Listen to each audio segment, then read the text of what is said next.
اعوذ باللہ من الشیطان الرجیم، بسم اللہ الرحمن الرحیم، اللہم صلی علی محمد وعلی محمد۔ مومنین کرام، معلوماتی سلسلہ ہم شروع کر چکے ہیں کہ کائنات کی خلقت کے اسباب، باقی ہمارے ارد گرد جو کچھ ہو رہا ہے، ہماری خلقت، باقی مخلوقات کی خلقت، یعنی اس خداوند کریم کی تخلیق میں کیا کیا اسباب ہیں، عبادات میں، دیگر چیزوں میں، ہر چیز کے اسباب ہیں۔ بے وجہ کوئی چیز پیدا نہیں کی گئی۔ جو اسباب ہمارے سامنے ہیں، اہل بیت علیہ السلام نے بتائے ہیں، وہ ہم انشاءاللہ شیئر کرنے کی کوشش کریں گے۔ یہ ہم نے بتایا زمین کی اہمیت، حیثیت اور زمین کس چیز کے اوپر ٹکی ہوئی ہے۔ اس کے بعد آج ہم ذکر کریں گے کہ حضرت آدم کا نام آدم کیوں ہے اور ان کی خلقت کس مٹی اور پانی سے ہوئی۔ حضرت آدم کا نام آدم اس لیے کہ ان کو عدیم ارض سے، عدیم ارض عربی کا لفظ ہے، یعنی زمین کے چمڑے سے پیدا کیا گیا۔ مختلف زمینوں سے مٹی لی گئی اور مختلف پانیوں سے پانی لیے گئے اور ان کو مٹی اور پانی کو مکس کیا گیا اور ان سے حضرت آدم کی خلقت ہوئی۔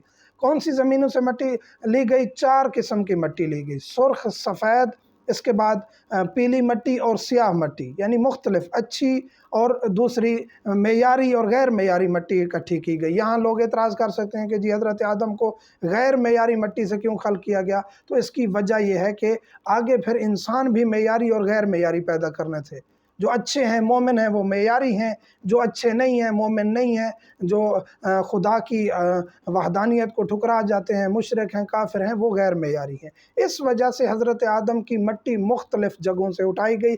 ساری مٹی اچھی جگہ سے اٹھائی جاتی تو سارے انسان اچھے پیدا ہوتے۔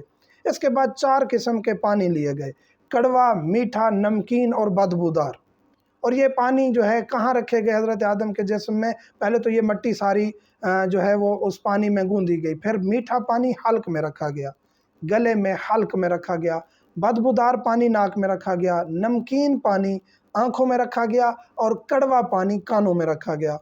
خلقت ہو گئی حضرت آدم کی، اور پھر یہی اسباب ہیں کہ یہ مٹی اور پانی مختلف قسموں کی لینے کی وجہ سے آگے پھر خلقت بھی حضرت آدم کی نسل میں بھی، رنگ میں بھی اختلاف ہے، کوئی گورے ہیں، کوئی کالے ہیں، کوئی ان میں مختلف قسمیں ہیں انسانوں کی، اور ان کے اخلاق میں، ان کے رویے میں، ان کے کردار میں فرق ہے۔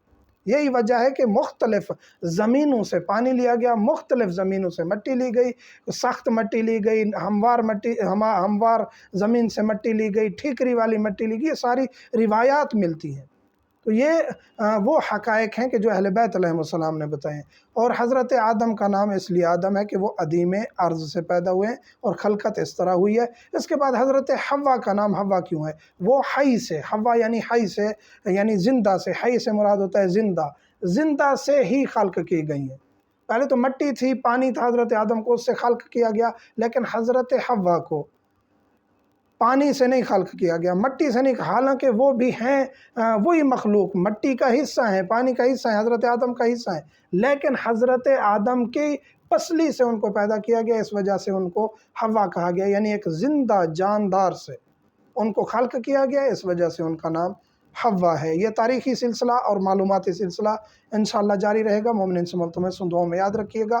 والحمدللہ رب العالمین۔